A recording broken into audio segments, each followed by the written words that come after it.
ದಕ್ಷಿಣ ಕನ್ನಡ ಜಿಲ್ಲೆಯಲ್ಲಿ ಮಳೆಯ ಅಬ್ಬರ ಹೆಚ್ಚಾಗಿದೆ. ಮಂಗಳೂರಿನಲ್ಲಿ ಶಾಲಾ ಕಾಲೇಜುಗಳಿಗೆ ರಜೆ ಘೋಷಣೆ ಮಾಡಲಾಗಿದೆ. ನಿನ್ನೆ ಮಧ್ಯಾಹ್ನದಿಂದ ಮಳೆಯ ಅಬ್ಬರ ಹೆಚ್ಚಾಗಿತ್ತು. ಇವತ್ತು ಶಾಲಾ ಕಾಲೇಜುಗಳಿಗೆ ರಜೆ ಘೋಷಣೆ ಮಾಡಲಾಗಿದೆ. ತೆಂಕಬಳ್ಳೂರು ಗ್ರಾಮದ ಕಾಗುಡ್ಡಿಯಲ್ಲಿ ಮನೆಯೊಂದು ಕುಸಿದಿದೆ ಅನ್ನುವಂಥ ಮಾಹಿತಿ, ಅಂದರೆ ಮನೆಯ ಮೇಲ್ಛಾವಣಿ ಕುಸಿದು ಹೋಗಿದೆ ಅನ್ನುವಂಥ ಮಾಹಿತಿ ಕೂಡ ಇದೆ. ರಾಯಿ ಗ್ರಾಮದ ದಡ್ಡೂ ಎಂಬಲ್ಲಿ ಮನೆಯ ಬದಿಗೆ ತೆಂಗಿನ ಮರ ಬಿದ್ದು ಹಾನಿಯಾಗಿದೆ. ನರಿಕೊಂಪು ಗ್ರಾಮದ ಮೊಗರ್ನಾಡು ಎಂಬಲ್ಲಿ ವಾಸ್ತವ್ಯದ ಮನೆಗೆ ಹಾನಿಯಾಗಿದೆ.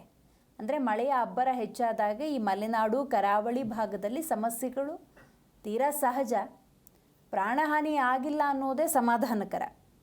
ನಿರಂತರವಾಗಿ ಮಳೆಯಾಗಿರುವುದು ಸದ್ಯಕ್ಕೆ ಲಭ್ಯವಾಗಿರುವಂಥ ಮಾಹಿತಿ. ಶಾಲಾ ಕಾಲೇಜುಗಳಿಗೆ ಇಂದು ರಜೆ ಘೋಷಣೆ ಮಾಡಲಾಗಿದೆ. ನಿರಂತರವಾಗಿ ಮಳೆ ಸುರಿತಿದೆ ಅನ್ನುವಂಥ ಮಾಹಿತಿ ಇದೆ.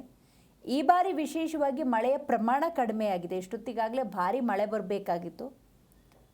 ಹಾಗಾಗಿ ಈ ಮಳೆ ಒಂದು ರೀತಿಯ ಚೇತರಿಕೆಯನ್ನು ಕೊಟ್ಟಿದೆ ಅಂತ ಹೇಳಿದ್ರೆ ತಪ್ಪಾಗೋದಿಲ್ಲ.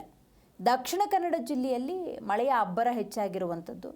ಉಳಿದ ಕರ್ನಾಟಕದ ಭಾಗದಲ್ಲೂ ಕೂಡ ಮಳೆಯಾಗಬೇಕು ಅನ್ನುವಂಥ ಆಶಯವನ್ನು ರೈತರು, ಜನಸಾಮಾನ್ಯರು ವ್ಯಕ್ತಪಡಿಸ್ತಾ ಇದ್ದಾರೆ.